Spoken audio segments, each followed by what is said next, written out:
Hey, what's up folks? Welcome back to the channel. Thank you so much for tuning back in. So I'm really excited to be here with you. This is going to be the final video of the year 2021. And as many of you know, 2021 is the year that I actually started YouTubing. And this is video number 23, which is exciting. And a lot's improved from the first video to now. The lighting's better, new camera, and I'm back doing an actual prepped video instead of doing it on my laptop. So, new glasses, new outfit, everything. I hope everybody had a great Christmas, great holiday season. Hope everyone has a happy new year. Really looking forward to 2022 and really looking forward to growing this channel. And I'm excited for the future and what the future holds. And I'm really looking forward to continuing to influence this audience and expand it. With that being said, today we have a very exciting topic to discuss: checking account churning. And before I get into this topic, just a quick note here. By the way, this was a subscriber request, and this is my New Year's resolution. Nothing to do politically or anything, just a subscriber request to wear. So here, I'll even take it off. There. But that's my New Year's resolution, right? So with that being said, checking account churning. This is a topic that I've been wanting to discuss for a while, and it's been in my head, like most of my videos. It's in my head, but it's hard to put ideas into reality a lot of times. It takes a lot of work. So let's get started. Before we get started, please remember to, we haven't seen this slide in a while, and look at this, we got a mobile camera too. But please remember to like, comment, share, and subscribe. And Happy New Year. Hoping 2022 is very good for all of us. Okay, with that, I want to go back to a slide I've used in several of my earlier videos that I've touched up a little bit. We've heard a lot, by the way, perfect background music, right? But we've heard a lot about inflation this year, and inflation is something that looks to continue into next year. And this is something that I started talking about very early on, which is the dollar losing value. And I mean, that's what happens. So really take that to heart. With that being said, let's have another quick recap on inflation. What exactly is inflation again? Even the screen moves, look at that.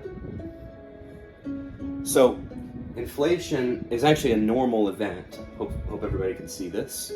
It's actually a normal event under our current monetary system. Notice I say current, not permanent. That's another rabbit hole that we'll go down later. And this is why I almost always discuss the dollar losing value. I've been discussing it before inflation really got into the news like it is now. So normal inflation is 2 to 4% per year, going back to the foundation of the Federal Reserve in 1913. In prior videos on riskiness of investing, etc., please check those out if you haven't already. I go over 100 years of historical inflation data, but we didn't tune in for a history lesson today. However, unfortunately, in the last 100 years, there have been spikes in inflation at various times, higher than this. And unfortunately, we're in one now. 7% inflation is a 30-plus year high and the highest in my lifetime. And a recent report in the month of November on monthly inflation had it coming in at the highest rate since 1982. So party like it's 1982? Well, it's going to be 2022, so that's like 40 years. So with this, we're not idle people, especially my audience. All of you are not idle people. We're people that look to take action. And we must take action, but how? Can you see all of that okay? Looks pretty good. Okay. Now, before I get into the actual meat and potatoes of the strategy, a few quotes here. Inflation comes to us from the Latin verb inflare, meaning to blow up. Since breaking its peg to gold in 1971, this is when we got off the gold standard, the US dollar has lost over 96% of its relative value. And these two quotes I pulled from a book I'm reading down here, which is called Thank God for Bitcoin, The Creation, Corruption, and Redemption of Money. The book theorizes that Bitcoin can eventually replace the dollar, but that's another rabbit hole we'll get into in the new year. But I really like these two quotes, and I learned about this book from another YouTuber, so kudos to them. I can't remember their name right now, but I will later. Anyway, and this is a little nugget I added in here. Let me zoom in here so you can see it. So I said, and at the current rate of 7%, which is the rate of inflation this year, compounded annually, the dollar would lose 100% of its value in less than 10 years. This actually happens quite frequently throughout history, but remember, you'll still get your few dollars in checking account interest, even with your dollar losing 100% of its value every 10 years. So the second quote here, this isn't like an extraordinary event. This can happen, like I said, what did I say, 30% every 10 years originally in some of my prior videos, assuming a 3% rate of inflation. Well, it's much higher now, so this is not all that uncommon. So we need to really gear up and identify some inflation fighting strategies, which one of them is in this video today. Straighten this out a little bit here. Okay, so getting into the meat and potatoes of it, what is checking account churning? So again, with inflation being rampant in 2021, approximately 7%, we must find ways to offset it and preserve purchasing power. Now, this strategy is very similar to the credit card churning strategy that I discussed in one of my very early videos that I did. If you haven't checked that out, please do. The lighting's not as good as it is today, but the content is really solid. And it's funny because in those first videos, I think I actually did a better job extemporaneously speaking than I did in some of my laptop screen videos. So I must have been more, I don't know, because I feel like I've improved, but my speaking style in those was a little bit better and more enthusiastic than it is in some of these, but I think I'm making a rebound today. So anyway, so this is an essential component of overall monetary strategy, the checking account churning, especially because these types of accounts pay almost nothing in interest, maybe a few dollars if you're lucky. And the same concept applies as the credit card churning, just with checking and savings accounts. Now, and this is kind of a pointed note to some of you, if you believe in the nobility of sitting on cash, let me show you how much this noble act really costs you. Now remember, and this is key, this is a key takeaway here, the concept of opportunity cost. It's an economic concept that applies to everyday life, and it's something that I really have taken to heart and really think it's underemphasized in our society. Not everyone grasps it because it's hard to place an exact dollar amount on opportunity cost. It's not visible, the cost of it. The idea of it is basically that there's a cost for whatever you forego to do what you choose to do. So like, if somebody's making YouTube videos instead of working a full-time job, they may do much better making YouTube videos, but the opportunity cost would be their salary. Or, and another more applicable example, somebody working a full-time job making a paltry salary, their opportunity cost could be making YouTube videos, making a lot more money, right? So a good example is myself choosing to catch up on TV shows instead of making YouTube videos, right? Now, see below in the next slide about how inflation eats up your account value. And this is the example that I call the 50 cents being less than 7%. 7% is our rate of inflation this year versus your 50 cents you may make in your checking account. Okay, so here is a spreadsheet of 7% versus 0.1%, which Wells Fargo's site claims they pay 0.1% interest on checking. However, a basic $10,000 in checking account or savings account value is known to only generate 20 cents per month. And this is because you may not have 10,000 in your account consistently. It may fluctuate. You may have 2,000, you may have 4,000. Some months you may have 10,000. So this math isn't so simple. You may not get a 1% rate on a solid fixed $10,000, but I'm going to assume that in this example here. This is some crazy math down here that I'll get into in just a second. But remember, interest rates are still at all-time lows. Tapering will not begin until 2022, and my explanation of tapering in the video that I did outside at the beginning of this month, I was ad-libbing, so I didn't quite hit the explanation correctly, but in the comments, in the description of the video, I corrected myself.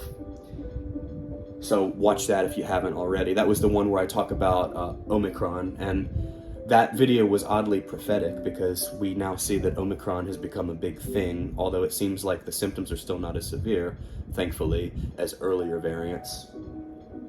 But anyway, with the base rate of the economy close to zero, again, because tapering hasn't kicked in yet, there will be very little interest paid on anything, and that's key to remember, because if the base rate is zero, essentially, banks aren't going to offer much either.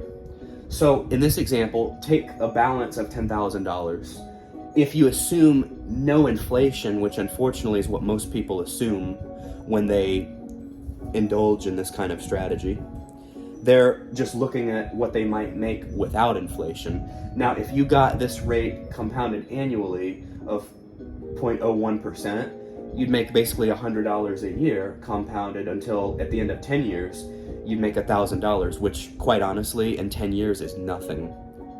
And I hope everybody watching this takes that to heart, because that's really key. If you're making that on this amount of money, you should be at least doubling this amount of money in 10 years. And if you're not, it's time to go back to the drawing board on strategy. Now, again, this doesn't factor in inflation.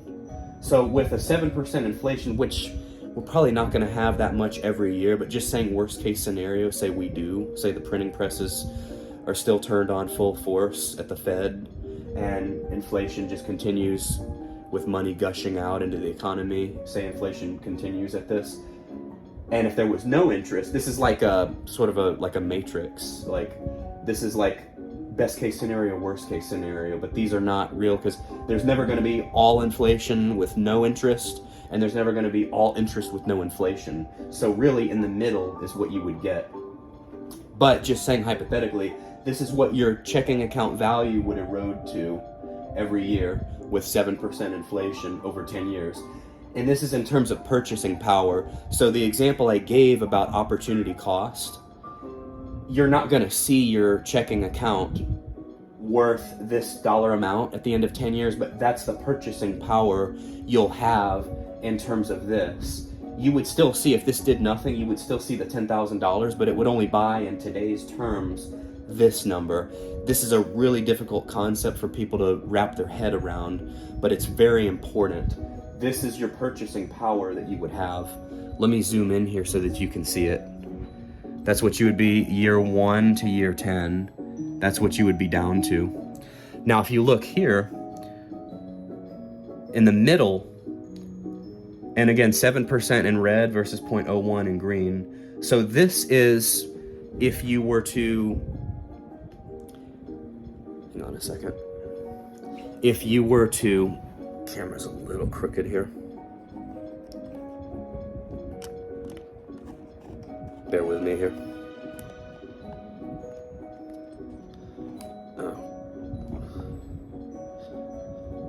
Okay, so if you were to get this and this, you would still be down to 93 the first year, and all the way down in real purchasing terms, $5,000 in this middle here. So look at this again. Because what's happening, it's like a bucket with a hole in it, basically. You're trying to fill the bucket with water, but there's a hole in the bottom, so you're never going to fill it up. You're like working against yourself doing this, all the way down to this, in terms of purchasing power. So with that, I wanted to spend a lot of time on that so that it really hits home. It's very important, especially going into the new year. Okay, so The checking account churning strategy explained, again, very similar to the credit card strategy identified in my earlier video that I did on this. Whatever money you keep in checking or savings accounts, you can put it to much better use and not only offset what's in the last example, but offset inflation and make free money, basically. So many dinosaur banks looking for ways to get new customers actually offer promos. These promos can be used to your advantage. As an example, any bank or financial institution may actually offer to pay you money simply to open an account with them and meet qualifying activities. Such activities usually consist of a minimum account balance, direct deposit setup, and a certain volume of transactions made. Now here's the clincher. Rewards can be anywhere from $200 to $500 just for opening a new account and rolling it to a new bank if something doesn't work with the one that you open. Hence the phrase checking account churning. Now this can be on $1,000, this can be anywhere from a 20 to 50% rate of return on the minimum deposit, which is really cool. That's like finding extra money. Now, what are some good offers for this? And I want you to note, not all these are national banks, so you may need to check your local ones if they're different. Like I've found that Regions Bank happens to be regional, no pun intended, to me, but it may not be in the whole United States.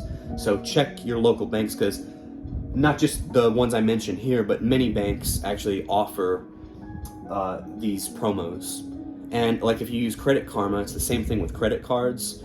Many cards or institutions that you may never have even heard of may offer promos. So just keep on signing up and doing it. Now, with credit cards, this strategy, they actually limit you. I call it, it's like when you're trying really hard in life to accomplish something, you're trying to find ways to beat the game, the goalposts get moved on you. I call that the moving of the goalposts. So like with the credit cards, I think you can only do a set number per year. For me, I would do as many as I could until they freeze me and tell me I've opened too many accounts within a time frame. Anyway, so me personally, as you saw in my really cool thumbnail slide in the intro, the 4 that I've actually done with this, the first one, so at SunTrust, which is now Truist, Bank of America, Regions, and Chase, I found to have the best offers. SunTrust offered me $400 back for opening an account and meeting qualifying activities. Now, you have to maintain a certain balance and deposit the required amount. Otherwise, they may assess fees against you, which is really silly. Like they may charge you a $10 fee for not using the account enough, which is kind of silly. I thought it was better for them if you didn't do as many transactions, but it is what it is. Bank of America offered $300 back. Regions offered $300 for checking and another $100 for a savings account for qualifying activities. Chase has been known to offer $400 to $500 for qualifying activities. Personally, I've seen as high as $700 for the checking and savings combo. And I think pre-pandemic, some of these were actually a lot better, and I think we may get even higher as the competition increases. So my advice, open these, meet the activities. If they start charging fees, leave them. And with that, dinosaur banking is very ripe for disruption, in my opinion. I feel these offers are among final attempts to lure new customers. See the dinosaur bank. And that's the thing, like there are different things, like there's something called Yada that's like a banking app that works like a lotto system that pays you if you win, have winning tickets and stuff, which I've heard other YouTubers talk about. And I do that myself, but that's out of that scope of this video for now. So I just want to focus on the dinosaur banks for now. Now with that being said, thank you so much for staying tuned in all the way through the end of this video. Please remember to like, comment, and subscribe. And again, Happy New Year. And we look forward to a great 2022. I look forward to many more videos. And I look forward to growing this audience. So thank you so much. And have a Happy New Year again.